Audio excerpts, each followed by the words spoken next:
السلام عليكم ورحمة الله وبركاته. ازيكم عاملين ايه؟ يا رب تكونوا بألف خير. اللهم صل وسلم وبارك على سيدنا محمد.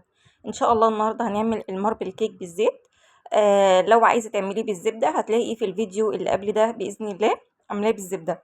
اول حاجة انا معايا العجان بتاعي نضيف او الطبق او اي حاجة انا هعجن فيه الكيك يكون نضيف جدا وناشف، لان ده بيفرق في ريحة زفارة البيض. لو العجان او الحاجة اللي بتعجني فيها مبلولة بتخلي الكيك ليه ريحة. تاني حاجة ما يعني ممكن الكيك ما يعلاش معايا. على طول البيض بحط معاه الفانيليا والخل، لازم معلقة الخل بتاعتي والفانيليا، ولو ما عنديش فانيليا بستغنى عنها مفيش اي مشكلة، بحط الخل اهم حاجة. وكمان ممكن تحطي رشة ملح كمان يعني. بس انا بصراحة ما حطيتش يعني نسيت.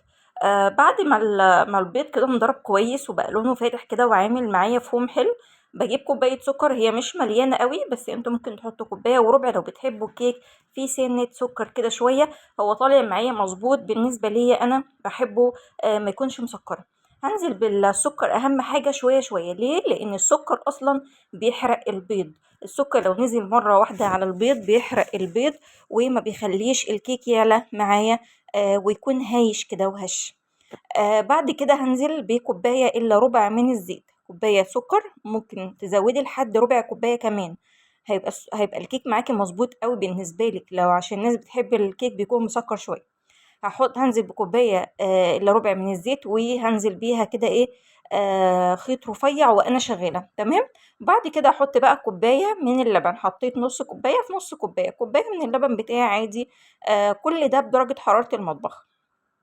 امسح بس عشان في زيت وقع على العجان الحلة يعني، فهبتدي ان انا بقى ايه اضرب تاني. وبعد كده بقى محضرة الدقيق. اول حاجة هحط كوباية معاكم اهي، واحط معاها كيس البيكنج باودر علشان اضمن ان هو كده موجود. بعد كده هزود الدقيق شويه شويه. ليه بقى؟ لان البيض بتاعي ساعات البيض يبقى صغير ساعات البيض يبقى كبير تمام. فعلى حسب حجم البيض، على حسب ممكن يكون الكوبايه بتاعتك بتاعه اللبن جت مليانه شويه، ممكن الزيت كده، الكلام ده كله سوائل بياخد معايا دقيق، وساعات بيكون ناقص فبيقلل معايا الدقيق.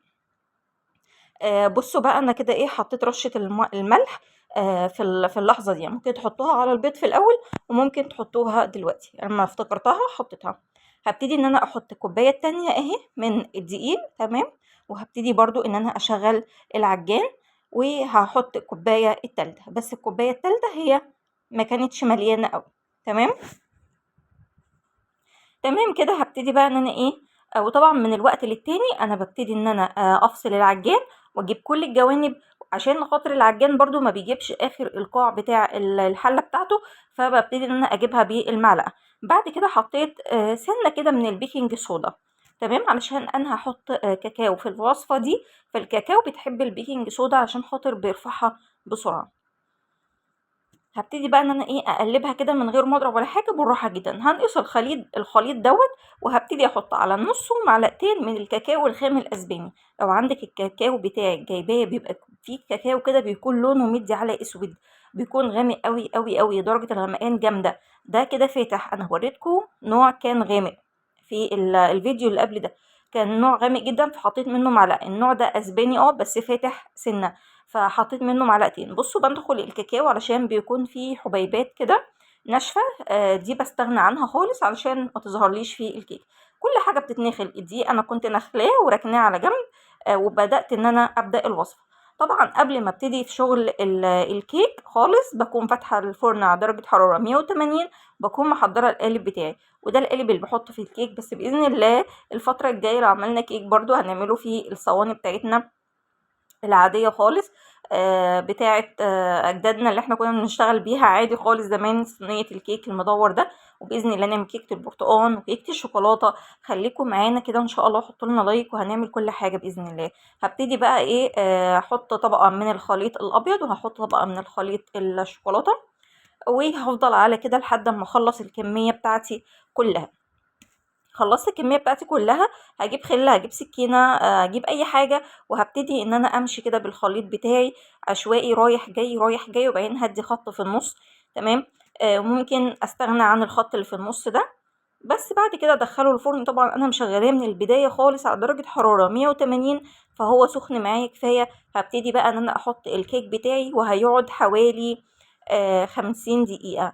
يعني 50 دقيقه ابدأي اكشفي عن الكيك بتاعك، وشوفي هي يعني حطي فيه خله او سكينه او او شوكه حتى، شوفي هيطلع الخليط طري لسه فيه عجين ولا ناشف. لو طلع ناشف خلاص تمام كده الكيك بتاعك استوى. طلع فيه لسه ابيض، فممكن تحطيه 5 دقايق كمان. بصوا الكيك بتاعي طالع جميل وهش وكل حاجة، ومفيش منه اي مشكلة. طبعا الطبقة اللي من بره دي تكون طبقة كرانشي كده شوية، واللي من جوه بيكون طري وجميل ولذيذ. هبتدي طبعا ان انا لما اطلع الكيك بسيبه على شبكة تهوية خالص علشان خاطر ما يتفرفتش مني. ولما يبرد تماما هبتدي ان انا اقطع الكيك بتاعي. بحب شكل الكيك ده ليه؟ علشان بحطه في اكياس تغليف بعد ما بخلص خالص. الولاد بياخدوه مع المدرسة او اطلع منه اوردرات، فبيكون شكله بصراحة شيك وجميل جدا عن المربعات بتاعتنا او الكيك الصواني المدورة اللي احنا بنعمله في البيت. وطبعا ده في البيت بيكون جميل جدا، اللي هو المكعبات اللي هي في الصينية المدورة دي. وساعات بقطعها سمبوكسة بحبها قوي كده. فلو عجبكم الفيديو بقى ما تنسونيش في اللايك طبعا والاشتراك في القناة وتفعيل زر الجرس يوصل لكم مني كل جديد. ده كده كان الكيك الماربل بتاعنا بالزيت. تقدري تدي الاولاد في اللانش بوكس، تقدري تفطري منه، تقدري كمان تطلعي منه اوردرات.